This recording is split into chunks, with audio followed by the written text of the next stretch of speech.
Bismillahirrahmanirrahim.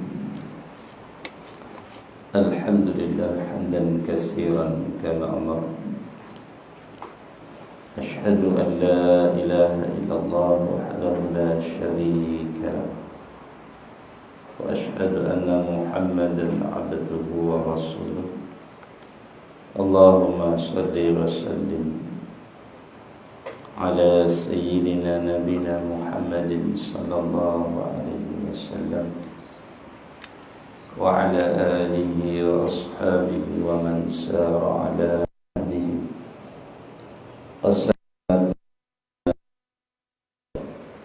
birahmatika ya nastaghis ya Allah, nastaghis bika ya Rahman, نستغيث بك يا رحيم أن تؤجلنا بتأييدك يا الله، وأن تنصرنا بنصرك يا رحمن، وأن تعافينا بعافيتك يا أرحم الراحمين. رب اشرح لي صدري ويسر لي أمري واحلل عقدة من لساني يفقهوا قولي. ربي يسر ولا تعسر، ربي سمم بالخير، ولا حول ولا قوة إلا بالله العلي العظيم. أعوذ بالله من الشيطان الرجيم. بسم الله الرحمن الرحيم. فلا تضربوا لله الأمثال إن الله يعلم وأنتم لا تعلمون.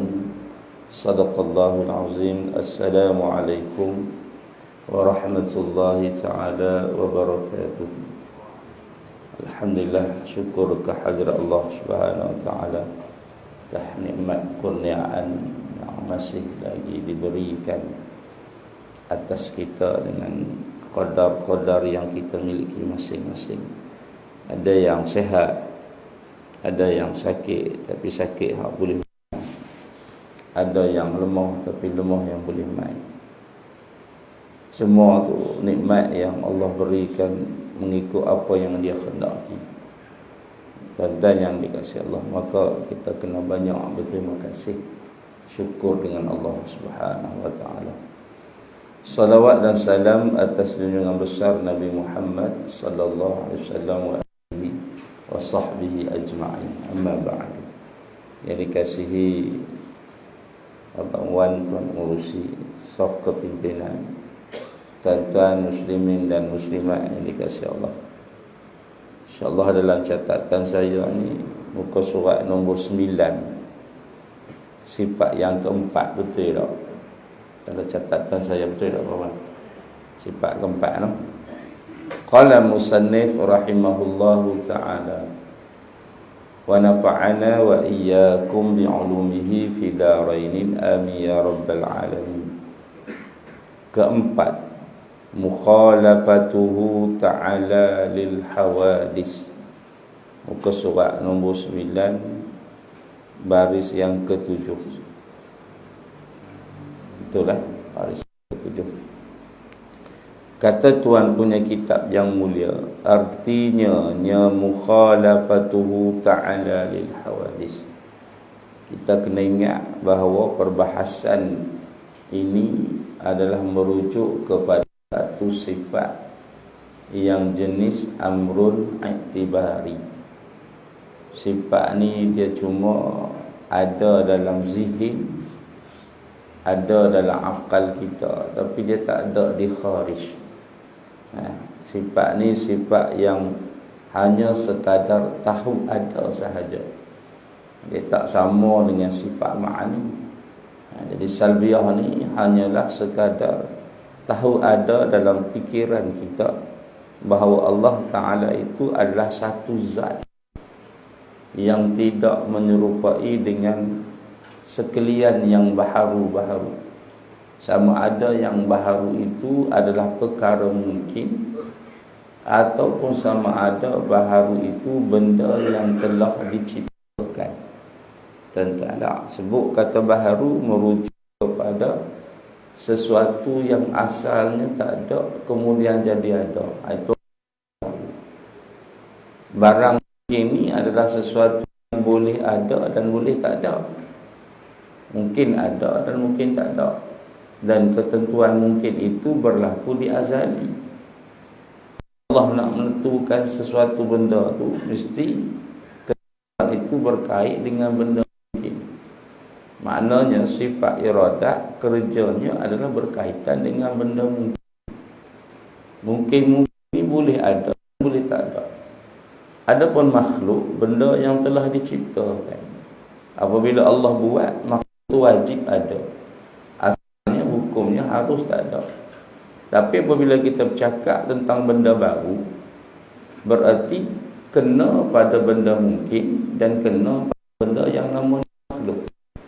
Apabila kita mengatakan bahawa tidak menyerupai Allah Ta'ala dengan yang baru, bermakna di azali pun, di azali lagi Allah sudah tidak menyerupai dengan kita, walaupun pada waktu itu kita ada. Itu pada waktu itu disebut sebagai hudusul majazi. Semua duduk dalam ilmu pun dah tak serupa dengan Tuhan. Waktu itu kita dalam ketentuan Allah pun sudah tak serupa dengan Tuhan. Maka masa dikatakan ilmu dan ketentuan itu, tu orang panggil barang mungkin.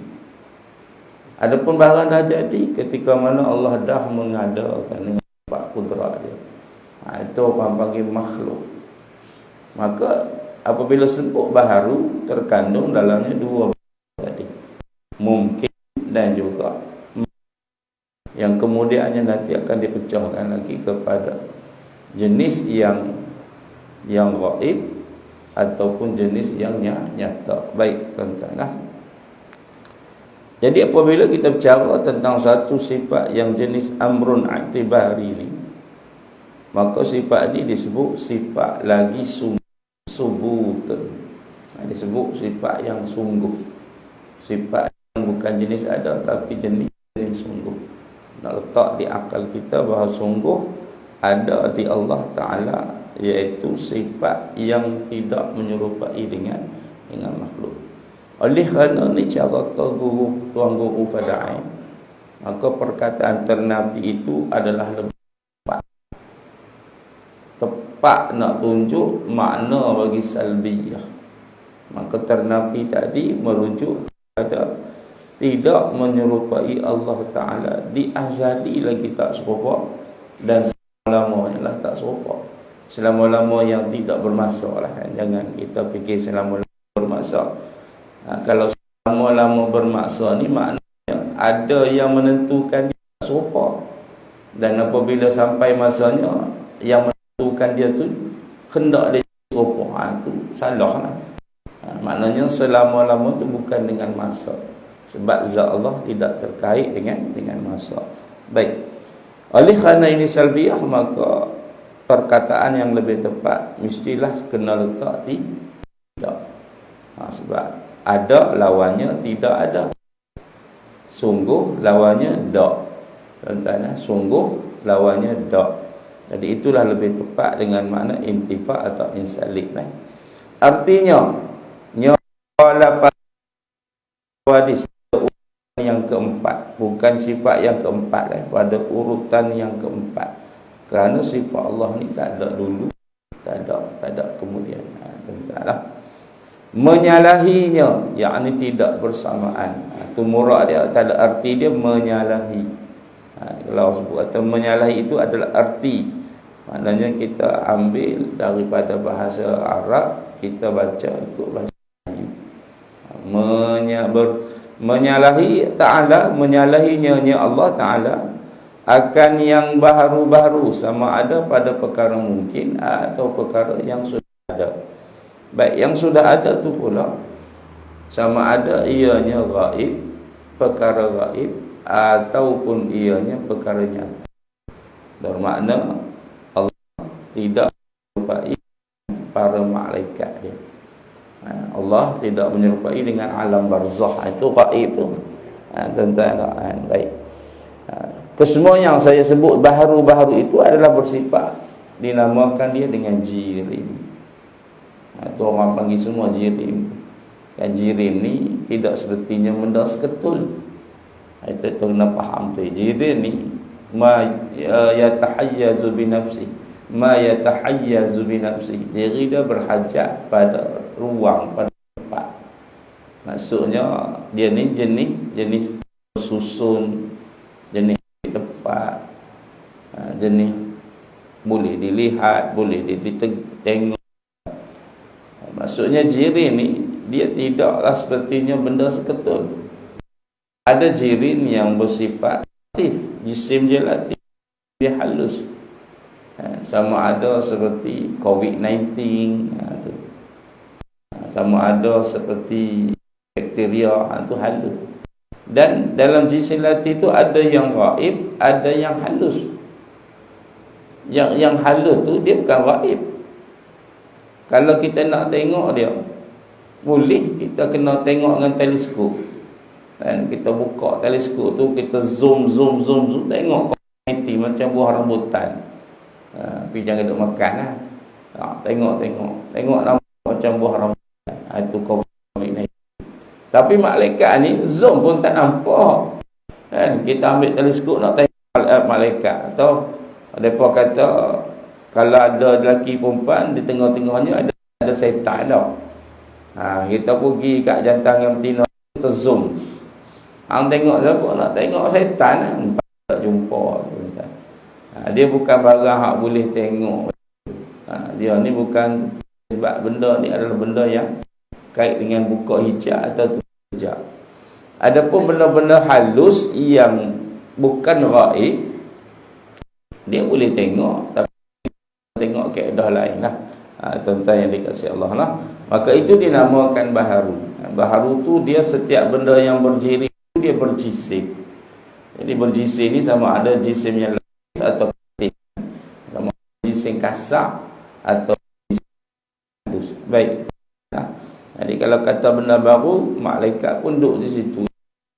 Walaupun qadim dah lama, kita kirakan qadim zaman ni, lama dah dia qadim. Lama kita tak ada lagi dah, atau orang panggil qadim. Tapi qadim macam tu, qadim dulu kena jadi. Panggil dulu kan. Dulu ada kita. Tapi tetap sifat dia sifat baharu.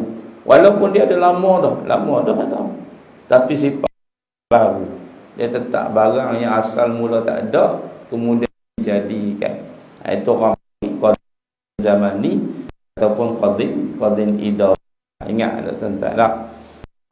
Dan dikhendaki orang dia dengan mukhalafah tadi, dan dikhendaki dengan mukhalafah tadi akan bersalahan Allah Ta'ala sedia kala kali dikodik lagi Allah Ta'ala sudah memang dia bersalahan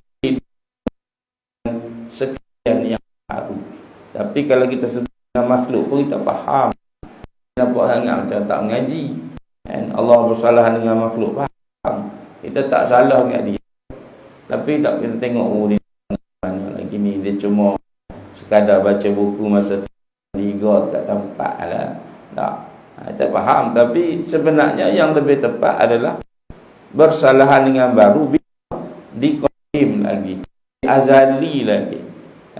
Jangan pula kita kata bersalahan itu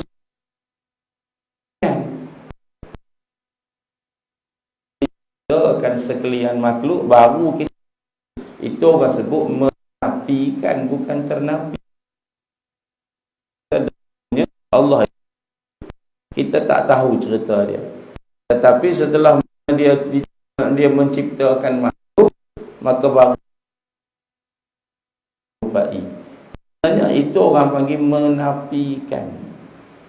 Setelah baru kita menafikan. Macam kita lah, nanti nombor 1 putih, nanti nombor 2 putih, tapi hak 3 ni hitam, nanti nombor 3 ni hitam sikit lah.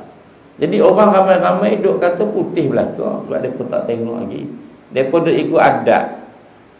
Adat nombor 1 putih, adat nombor 2 putih, hak nombor 3 putih juga lah tu. Ada seorang tengok, lepas dia tengok tu dia banding, maka dia pun menafikan. Itu orang panggil menafikan. Dia tak kena dengan salbiah. Salbiah ni dia tak ada perbandingan. Sebut kata Allah dia azali, dia dah tak menyerupai dengan makhluk dia. Sebut kata Allah dia azali, dia kekal. Kekal ada, bukan kekal selama-lama. Sebab selama-lama tu ada yang akan mengekalkan dia. Kekal wujudnya ada. Itu sebut, dia kata sebut sifat salbiah dan tuan. Baik. Jadi sebut inilah yang dinamakan Tuhan. Macam tukar rumah dengan rumah. Bila tukang rumah itu disebut sebagai tukang rumah, ada rumah sebuti atau ada tukang rumah seorang. Bila tukang rumah tu disebut sebagai tukang rumah, setelah dia buat rumah ke, dia disebut sebagai tukang rumah selepas dia buat rumah. Betul ke tak tu? Allah ni bila dia disebut sebagai Tuhan? Setelah dia mengadakan alam ke? Nampak tak, kita cuma bawa ibarat contohlah kan. Bila tukang rumah ni disebut sebagai tukang rumah? Setelah dia ada buat rumah ke? Itu soalan yang pertama.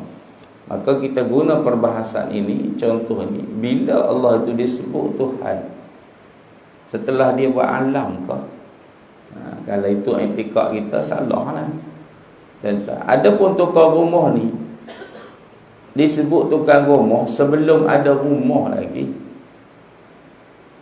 Adapun rumah tu bukti sahaja. Rumah-rumah yang dia buat tu bukti bahawa dia memiliki ilmu, bukti bahawa dia ada sifat qudrat, bukti bahawa dia ada sifat iradat. Jadi sebelum ada rumah pun tetap dia disebut sebagai tukang rumah kerana ilmu yang dia belajar adalah ilmu tukang rumah. Maka kita ambil ibarat ni, bahawa sebelum ada alam ni memang dia dah disebut sebagai Tuhan. Dia buat alam ke, dia tak buat alam ke, dia memang Tuhan. Kerana Tuhan-Tuhan ni yang terkaya, lazim bagi terkaya. Itulah sifat-sifat sebelah tu. Lazim bagi iftikar, kendak kita pada dia, hak tu 9 tu. Maka inilah dinamakan Tuhan. Lazim bagi dia 41 sifat. Maknanya ada ke tak ada alam, dia tetap juga tu Tuhan. Jangan kita kata ada alam baru dia Tuhan. Tak. Ada ke tak ada alam ke, dia tetap juga Tuhan. Jadi Tuhan, alam tu hanyalah sekadar bukti kepada kita, nampak zahir kepada kita dengan mata pandangan zahir.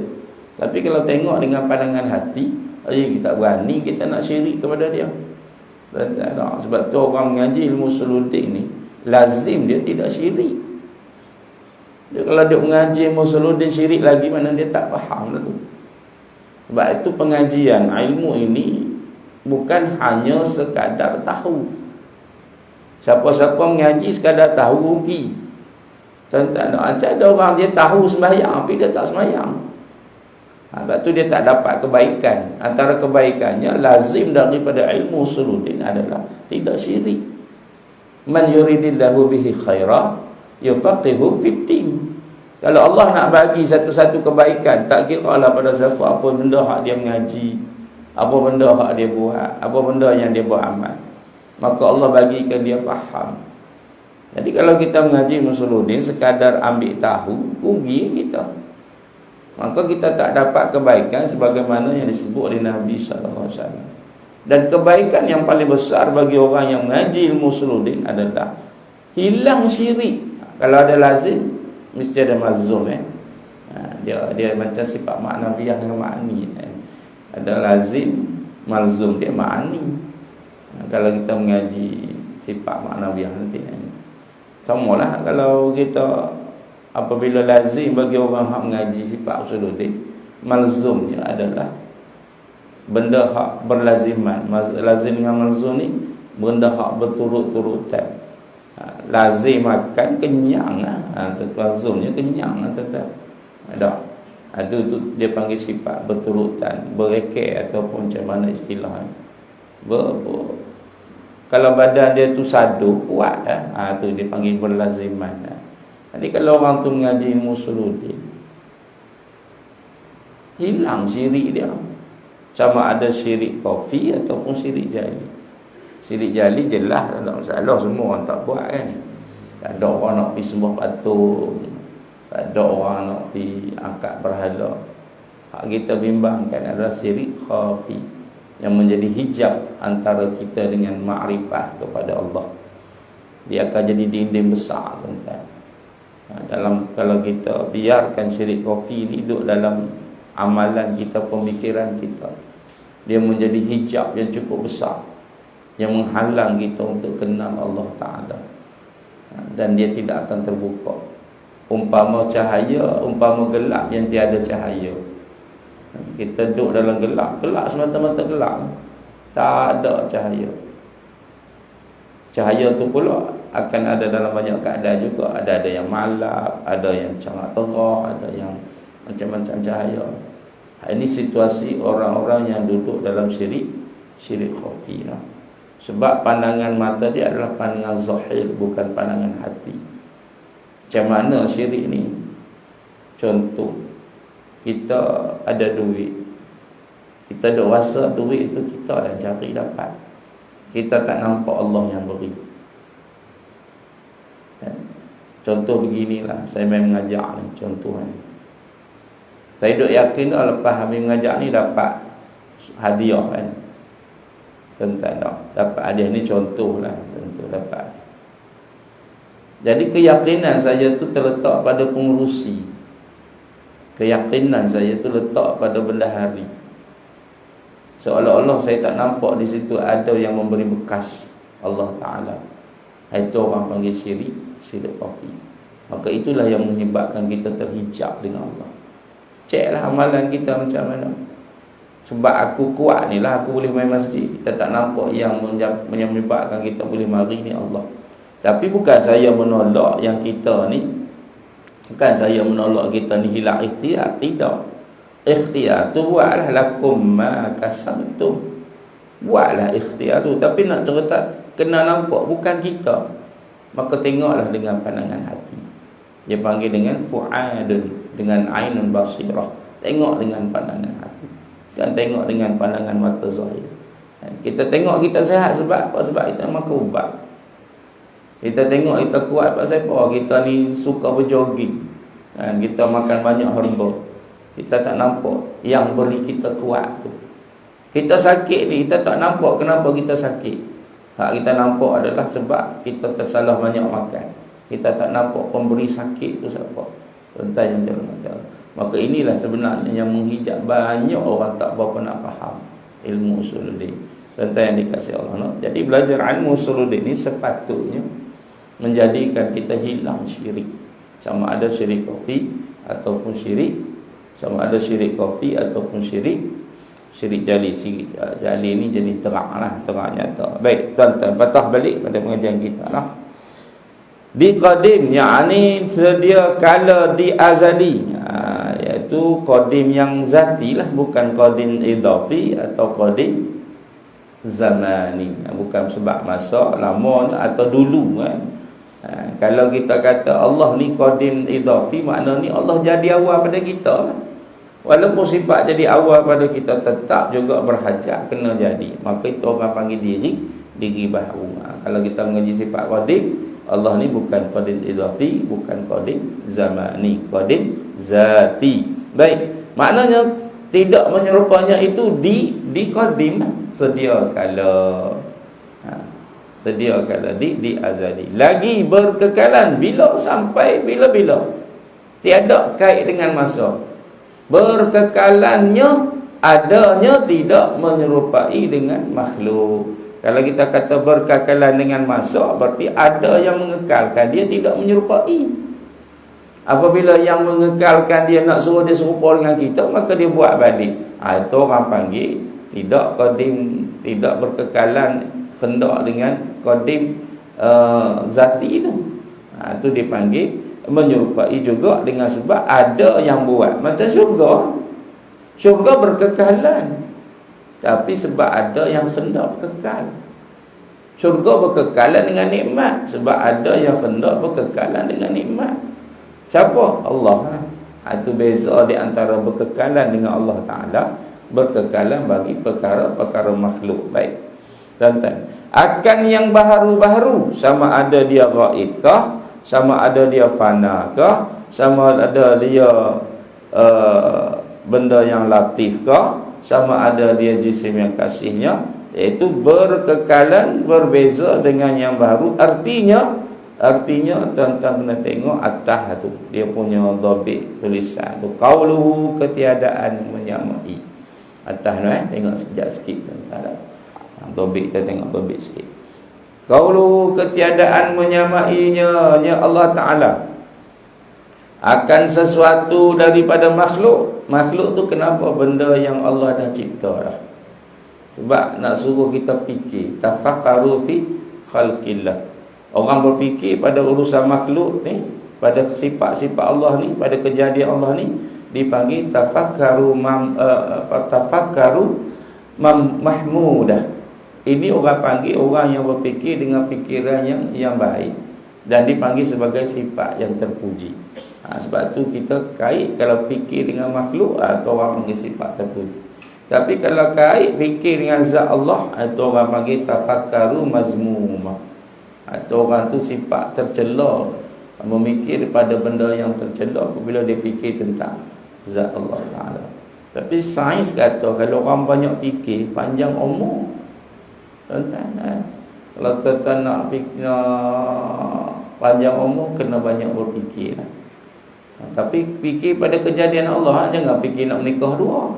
Nak menikah dua pendek umur. Tu lah, hari-hari duk fikir nampak janda tu janda ni, jeng-jeng. Balik rumah bergaduh dengan bini, pergi kedai nampak janda, balik rumah tu pendek umur. Tuan-tuan tak? Tuan-tuan tak? Tapi bagus juga menikah dengan janda ni. Sebab apa? Sebab kita boleh menyelamatkan dia. Tapi cari janda yang betul-betul nak diselamatkan. Salahnya cari janda umur 20, itu bukan nak selamat, itu cari penyakit. Tuan-tuan yang dikasihi Allah. Jadi tuan-tuan yang dikasihi Allah SWT, jadi kita berfikir pada tentang perkara kejadian, maka dipanggil sebagai berfikir yang sangat disukai. Tuan-tuan, kita duduk termenung tengok langit. Contoh tak? Tak runtuh langit ni kata. Tak runtuh langit ni kata. Tak ada tiang pun. Allah hebatnya Tuhan aku. Aziz Allah. Tuan-tuan tak? Dan tengok macam mana bumi ni boleh ada. Bolehkah bumi ni terjadi dengan sendiri-sendiri? Tak boleh. Mesti ada yang menciptakannya. Tuan-tuan. Itu orang panggil berfikir untuk kita nampak kebesaran Allah Ta'ala. Tuan-tuan yang dikasihi Allah. Baik. Akan sesuatu, yakni syai'un. Apa maksud syai'un? Siwa Allah wa sifatihi. Ketiadaan, ternapi. Ketiadaan dengan makna ternapi. Ternapi menyamainya Allah Ta'ala akan syai'un, sesuatu. Syai'un siwa Allah wa sifatihi. Daripada salah. Menyamai akan sesuatu. Sesuatu tu akan disebut nanti. Sesuatu tu akan disebut daripada makhluk, pada zatnya. Sesuatu itu pada zatnya. Satu zatnya tidak menyerupai Allah Ta'ala dengan yang baharu itu. Yang pertama pada zatnya. Alif lam kha ila akhir. Alif lam kha tu ila akhir, bukan al-khun. Baca al-khun jam ila akhir. Ila akhir tu nanti dibahas dalam matan dia. Matan kat bawah tu. Ketiadaan menyerupainya pada zatnya, bahawa zat makhluk itu jirim dan yang bertempat dan azalnya zat Allah Ta'ala itu bukan jirim. Itu di ila akhir dia panggil. Tak. Tapi kita tinggal dulu, kita tengok dhabit dia. Ketahui olehmu hai pelajar. Ni dhamir. Patah balik pada muka surat 1. Ketahui olehmu, mu tu siapa? Dhamir. Ganti kepada pelajar, badal kepada pelajar. Bahawa makhluk ini, bahawa makhluk ni, makhluk yang Allah cipta ni, ada kalanya nombor 1. Kalau ada kala mesti ada 2 benda ataupun 3 lah. Ada kalanya yang pertama jirim. Jadi makhluk Tuhan tu nama dia jirim. Dan ada kalanya arak. Adanya 2 arak. Jadi makhluk Tuhan ni ada berapa? Cuma 2 je. Tak banyak pun makhluk Tuhan. Sikit je, ada 2. Siapa? Jirim dengan ara. Hak banyak ni jenis. Jenis jirim, lembu jirim. Jirim pokok kayu jirim. Jirim matahari jirim. Planet jirim. Iblis jirim. Dajjal lagi jirim. Tu penting kita mengaji sifat 20. Allah bukan jirim, bukan arak. Dah jamai kat kita. Depa kata tak lama dah tahun depan Allah. Sebab hadis Nabi SAW sangat jelas. Setiap 100 tahun akan lahir satu mujaddid. Setiap 100 tahun akan lahir seorang mujaddid. Bila 100 tahun tu bermula daripada kejatuhan kerajaan Ottoman 1924. Lah 2023 tahun depan akan lahir satu orang mujaddid. Maka ulama banyak mengharap agar mujaddid yang bakal lahir itu adalah Imam Mahdi yang nak membebaskan kota Palestin daripada penjajahan. Palestin ni cerita lama 1924. Jatuhnya kerajaan Ottoman menyebabkan negara Islam jadi berpecah belah. Islam tu mula jadi negara kecil-kecil, bukan bawah kuasa wilayah Osmaniyah, jadi kecil-kecil. Tapi masih lagi diperintah oleh penjajah. Yang bebas tu bebas lah, macam Arab Saudi bebas kan? Yang bebas tu bebas lah. Tapi Palestin masih lagi dijajah oleh British. Walaupun macam kita tanah Melayu dulu lah kan? Raja-raja tu ada lah, tapi tetap juga dijajah oleh British. British ambil alih pada 1927. Tuan-tuan, sehinggalah sampai Perang Dunia yang kedua. Apabila British dah tak mampu nak, British ni pun jahat juga. Macam dia buat masuk kita orang bangsa-bangsa asing kan. Di sana pun yang juga dasar dia menyebabkan Yahudi itu banyak masuk ke Palestin. Dan mereka itu diraihkan hidup aman damai. Ceritanya asalnya macam tu. Apabila British nak keluar daripada bumi Palestin, dan dia pun duk hadapi perang dunia ni, maka dia serah senjata dia tu dia beri kepada orang Yahudi. Tuan-tuan bayangkan, Yahudi tu geram lama dah kat tanah Palestin. Habis dengan senjata tadi dia mula menjajah. Orang Palestin duk balik macam kita sini duk balik makan nasi kandar lah kan. Tak tahu apa duk balik makan nasi kandar. Orang kata apa pun nasi kandar, kata apa pun Pasambo itu kita duk balik gitu. Habis nanti duk balik lah kali dengan senjata tu depa tawan. Dan secara rasminya 1948 mereka dah menguasai Palestin. Sehinggalah mereka menggelarkan diri mereka dengan gagasan Israel Raya. Dia nak menguasai banyak negara-negara Arab. Tapi dia punya kesombongan tu, dia tak pernah kalah. Sebab belakang dia kena mereka kan. Dia tak pernah kalah. Sehinggalah dia tertahan di dataran Sinai. Dia nak menguasai Mesir kan. Banyak negara Arab yang menentang, lawan mereka, perang dengan mereka banyaklah. Kalau nak baca sejarah tu banyaklah cerita perang. Tapi pada 1973 bersama 6 hari bulan 10, inilah kekalahan paling besar yang menyebabkan hampir 10 ke 20 ribu tentera Israel kena bunuh. Dan gabungan-gabungan ini datang daripada semua negara Arab. Tetapi yang paling terkesan adalah sebuah negara kafir nama dia Kuba. Kuba ni dia cukup benci dengan Israel. Sampai hari ini dia benci dah. Dia telah hantar komando dia lebih kurang 500 orang untuk masuk ke Mesir ni dan ke Israel ni, dan 200 daripadanya telah dibunuh. Dan akhirnya mereka menang, tuan-tuan. Ini kita tak sebutlah Ikhwan Muslim tu. Ikhwan Muslimin pun ada di situ juga. Tapi sejarah tidak merakamkan cerita mereka lah. Tuan-tuan, sejarah tidak merakamkan cerita mereka. Baik, akhirnya menang, tetap menyebabkan Israel lari berundur dan meninggalkan Sinai, buat perjanjian damai. Tak akan serang Sinai, serang balik. Tapi angkuh puak-puak ni, sombong. Mereka declare bahawa selepas ni mereka tidak akan kalah. Sebab tu mereka ni bina Iron Dome kan, penangkis-penangkis daripada pesawat-pesawat tu.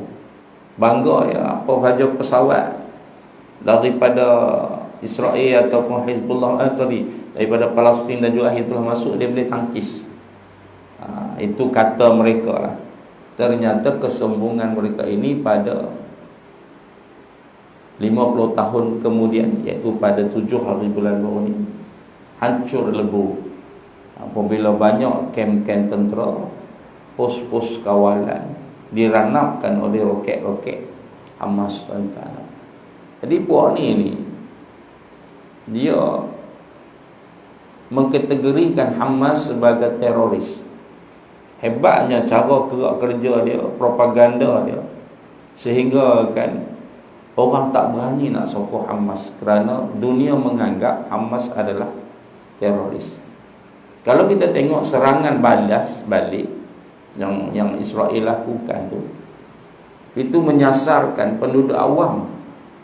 Dia bukan kena hak sepatutnya, bangunan, masjid, sekolah, hospital. Kalau tuan-tuan tengok report dari Al Jazeera pada 8 hari bulan selepas serangan tu, ramai kanak-kanak dan perempuan. Adakah kanak-kanak dan perempuan ni adalah anggota Hamas atau Fatah? Tidak. Jadi ini bukan peperangan di antara Hamas dengan Israel. Ini sebenarnya peperangan di antara Palestin dengan Israel. Sebab tu Rusia dengan begitu berani, dia beri jaminan untuk membekalkan senjata kepada Palestin. Sebab dia menganggap ini peperangan di antara dua negara, bukan di antara pengganas yang saja nak sabotah negara. Tak, ini kerja dua negara berperang. Satu negara dijajah, satu lagi negara yang menjajah. Negara yang dijajah nak membebaskan negara dia. Hamas itu adalah salah satu brigade yang dibuat oleh Syekh Yassin untuk membebaskan, untuk memberi pembelaan kepada orang Islam. Sanggup kau tengok orang Islam di tepi barat kena pukul, kena katak, kena bunuh. Asal masuk bulan Ramadan saja mesti ada pembunuhan berlaku di Masjidil Aqsa. Tuan-tuan yang dirahmati Allah. Maka ini bukan pengganas, ini lebih kepada pembelaan. Jadi nak beri ancaman kepada orang-orang kafir supaya mereka sedar bahawa mereka juga harus berhati-hati. Sebenarnya lama dah Palestin ni nak bagi amaran. Dah lama dah bagi amaran, tapi dunia mengabaikan. Israel mengabaikan. Mereka masih lagi menindas. Maka apa yang berlaku adalah lebih kepada pertahanan diri dan mengambil haknya. Kalaulah ini dikatakan pengganas, maka Nabi juga pengganas lah. Kenapa? Kerana Nabi sebelum berlakunya perang Badar, Nabi kita Muhammad SAW sebelum berlakunya perang Badar, Nabi menghantar tentera-tentera. Dia panggil Sariyah yang menghalang kabilah-kabilah Arab, khususnya daripada kota Mekah yang nak pergi ke Syam. Nabi halang, Nabi kejar. Bukankah Nabi pengganas? Nabi nak ambil balik hak orang Islam. Ramai sahabat Nabi yang mengadu kat Nabi, kata, ya Rasulullah, harta aku dirampas. Bahkan mereka perdagangkan harta aku, mereka buat nega dengan harta aku. Nabi kata, mereka lalu ke Syam dah. Lalu ambil balik harta hang. Itu tujuannya. Tujuannya adalah untuk mengambil balik hak. Jadi apabila orang mengambil hak itu adalah satu benda yang besar, maka ia bukan dianggap sebagai pengganas. Maka inilah yang berlaku pada Hamas.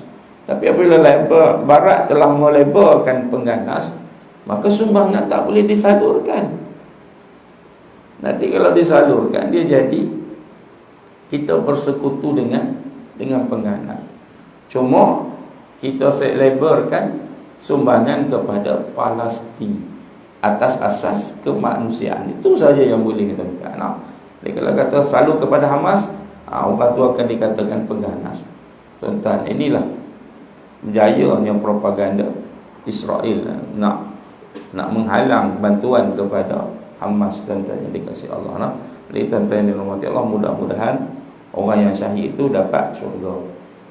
Memang orang syahid itu dapat syurga sebab dia membenarkan Nabi dan juga tauhid dia benar kepada Allah Taala. Tuan-tuan boleh tengok dalam surah Yasin.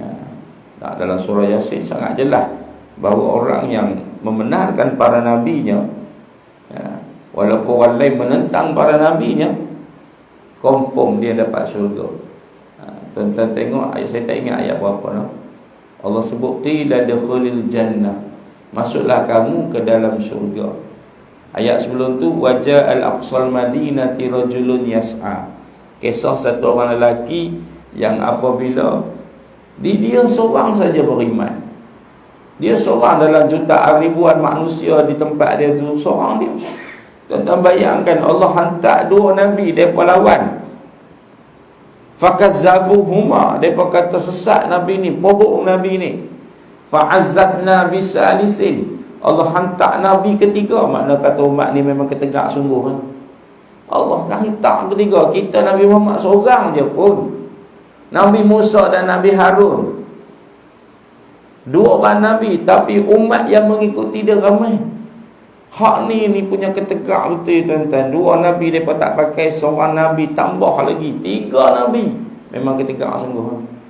Dalam ramai-ramai yang menentang, tiba-tiba mai satu orang. Dia saja yang sokong nabi, dia saja yang benarkan nabi. Kemudian dia kena bunuh. Bila dia kena bunuh, Allah sebut dalam Al-Quran qila dukhulil jannah. Hak duk cerita ni adalah ayat yang diturunkan sebelum Nabi berhijrah.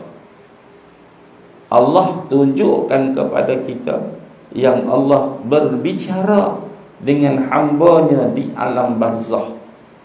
Allah tunjuk dalam Quran kan. Nanti cakap macam mana tu kita akan mengaji dalam sifat kalam nanti. Kita akan sebut sifat kalam. Allah kalam dia qadim, tidak berbunyi, tidak berhuruf.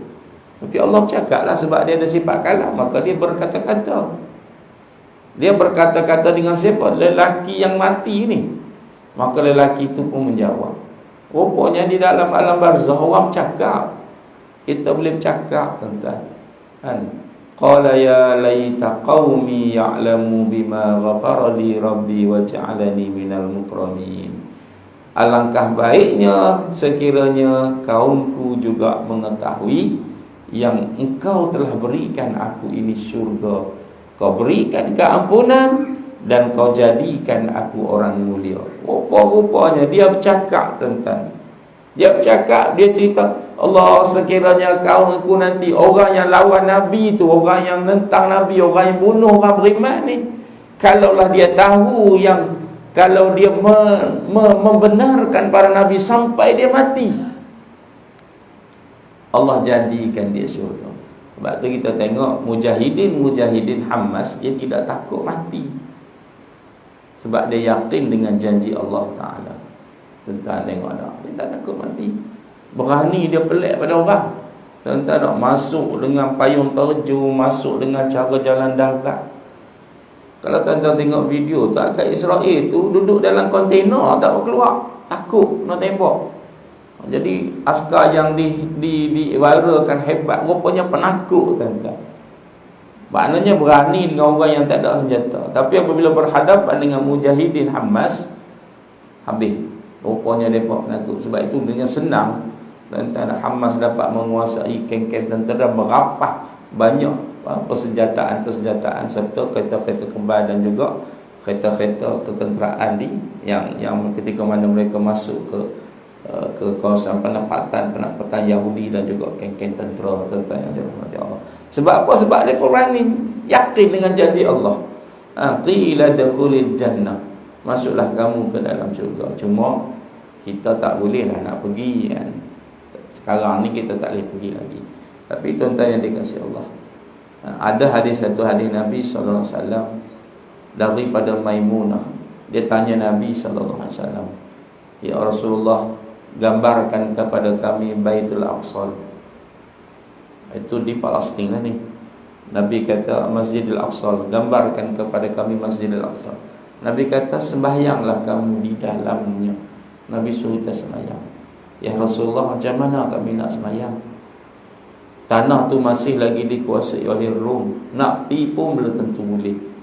Nabi kata kalau begitu hantarlah minyak-minyak agar ia dapat menyalakan api-api yang berada di sana. Maknanya kalau kita tak boleh nak pergi sembahyang, nak pergi bebaskan Palestin, jangan berhenti memberi bantuan. Minyak-minyak tu umpama bantuan untuk memakmurkan Baitul Maqdis atau memakmurkan Masjidil Aqsa. Maka hantarlah bantuan untuk kita pastikan supaya orang Islam boleh terus memakmurkan Masjidil Aqsa, tuan-tuan. Baik. Itu sedikit cerita realiti yang propaganda yang dimainkan oleh Yahudi dan Barat. Tuan-tuan, itu di antara propaganda, meletakkan orang yang dijajah, yang ketika mana cuba membebaskan negara mereka, dianggap sebagai pengganas. Baik, tuan-tuan yang dikasihi Allah. Yang pertama bahawa Allah itu makhluk ini ada kalanya jirim, iaitu tubuh berlapang, ini terdiri daripada susunan-susunan. Ada bahagian air, ada bahagian darah, ada bahagian tulang. Itu panggil tubuh berlapang tu. Ada bahagian kulit atau di dalam. Di luarnya ada jihah kanan, ada jihah bawah, ada bahagian atas, ada bahagian kiri. Ada juzuk-juzuk yang disatukan menjadi kulli. Ada bahagian tangan, ada bahagian badan, cantun-cantun jadi manusia. Itu jadi panggil juzuk-juzuk, tuan-tuan. Lepas tu kait dengan masa, kecil, besar, tua, mati. Kait dengan tempat, lihat tidur di mana, besar di mana, nikah di mana, mati di mana. Atau orang panggil, kita kalau nak tengok, dia pernah tengok pada sifat-sifat arak dan jirim. Dan ada kalanya arak, benda yang menumpang. Ada yang gemuk, ada yang kurus, ada yang hitam, ada yang putih bagi makhluk lah. Itu orang panggil arak. Ada yang baik, ada yang jahat. Itu arak. Bertangkap padanya, pada jirim. Arak dia mesti kena duduk di jirim. Dia tak boleh sendiri-sendiri. Adapun jirim, dia tidak duduk pada siapa-siapa. Dia boleh sendiri-sendiri. Jirim sifat dia tidak bernumpang pada yang lain. Tapi dia kena jadilah kan. Jirim sesuatu yang tidak menumpang tapi kena jadi. Arak sesuatu yang menumpang dan kena jadi. Sifat Allah tidak arak dan tidak kena jadi. Zat Allah dirinya sendiri. Maqama binafsi. Dan perbuatan makhluk, 3 benda. Jadi perbahasan pada tiada menyerupai sesuatu. Sesuatu tu apa? Yang pertama pada zat, yang kedua pada sifat, dan yang ketiga pada perbuatan. Baik, dan perbuatan makhluk itu seperti rumah daripada umpama kayu. Jadi kerja manusia ni adalah buat sesuatu benda daripada bahan yang sudah ada. Bahan daripada bahan yang sudah ada. Kita nak buat rumah, mesti buat bahan yang pada ada lah. Buat kayu kena ada, batu kena ada. Baik, maka musannif pun kata, bukanlah zatnya Allah itu tubuh. Maka zat Allah tu bukan jenis tersusun.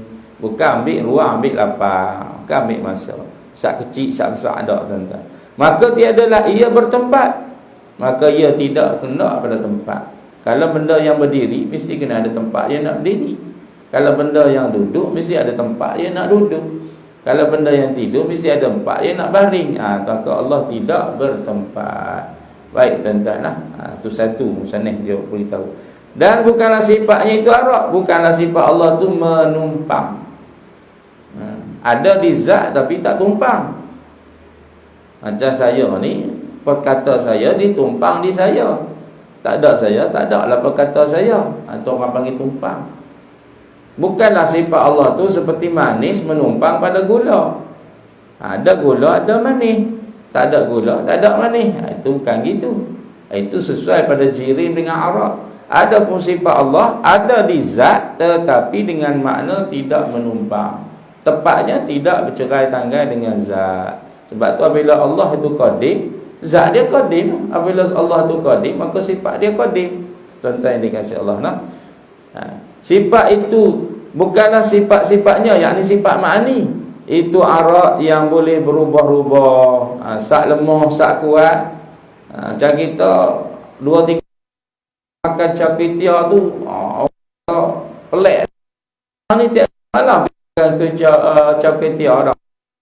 Aslan muat tak mau.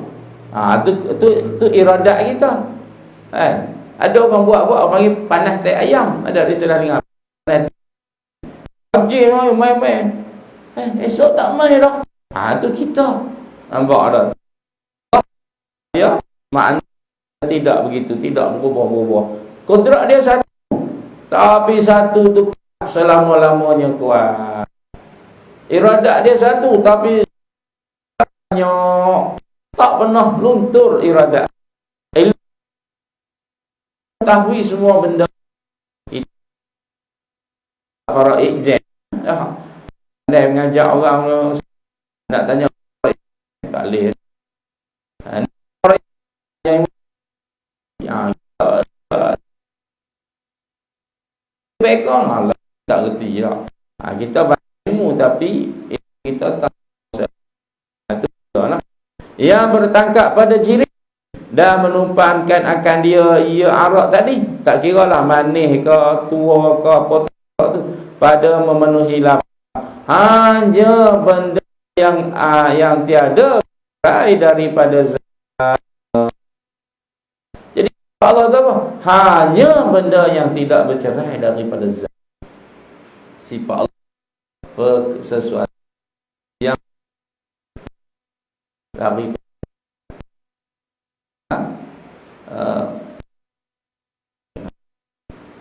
sesuatu bercerai qaimatun bizatillah, maqama bizatillah, sesuatu yang berdiri bukan makna bercerai, berdiri bukan makna berubah, iaitu ada di sifatlah. Baik. Dan bukanlah tiap-tiap perbuatan itu perbuatan mana? Perbuatan Allah. Sesuatu yang telah ada hanya boleh dikeluar daripada amun ke wujud. Jadi perbuatan Allah itu apa? Mengeluarkan daripada barang yang tak ada kepada ada. Bukan dijadikan buah daripada pohon dan bukan tumbuhan daripada biji. Itu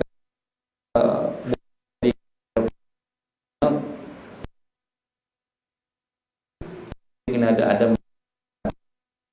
Allah mengadakan sesuatu. Dia kalau sebut kata perbuatan Allah ni kena faham 3 benda. Kata perbuatan Allah faham 3 benda. Yang pertama, Allah mengeluarkan sesuatu daripada tak ada kepada ada. Itu perbuatan Allah. Yang kedua, Allah tak kena buat kerja. Allah tak kena buat kerja pun. Tentang. Dan yang ketiga, hanya perbuatan dia sahaja. Wallahu a'lam. Kita berhenti situ. Kita berhenti, dijadikan buah daripada pohon dan bukan tumbuhan daripada biji. Wallahu a'lam. Kita berhenti situ. Ya, Usuluddin ni dia tak boleh ngaji banyak-banyak. Tak. Kalau ngaji banyak-banyak tak. Kalau dia masuk lah, kali dia mengalir keluar rugi. Biar dia masuk simpan. Tapi balik rumah baca lah. Balik rumah baca. Banyak kitab-kitab Rumi. Kitab-kitab Rumi yang ditulis oleh orang-orang yang menggunakan bahasa moden lah. Faham tak faham tu tanyalah. Cuma Usuluddin ni keperluannya adalah memahami istilah. Kalau kita gagal memahami istilah, gagallah kita nak faham kehendak. Tak faham istilah ilmu Usuluddin, dia gagal. Tapi kalau kita memahami istilah, 50% untuk faham tu ada. 50% untuk faham tu ada noh. Sebab kita Jawi dia banyak penggunaan istilah. Itu tuan-tuan lah. Setakat tu dah saja yang baik daripada Allah. Yang lemah tu diri saya dan hakikat keseluruhan datang daripada Allah Subhanahu wa taala. Bismillahirrahmanirrahim. Allahumma akhrijna min zulumati jahli wan nisyan bi rahmatika ya arhamar rahimin. Walhamdulillahirabbil alamin. Khabarallahu minkum.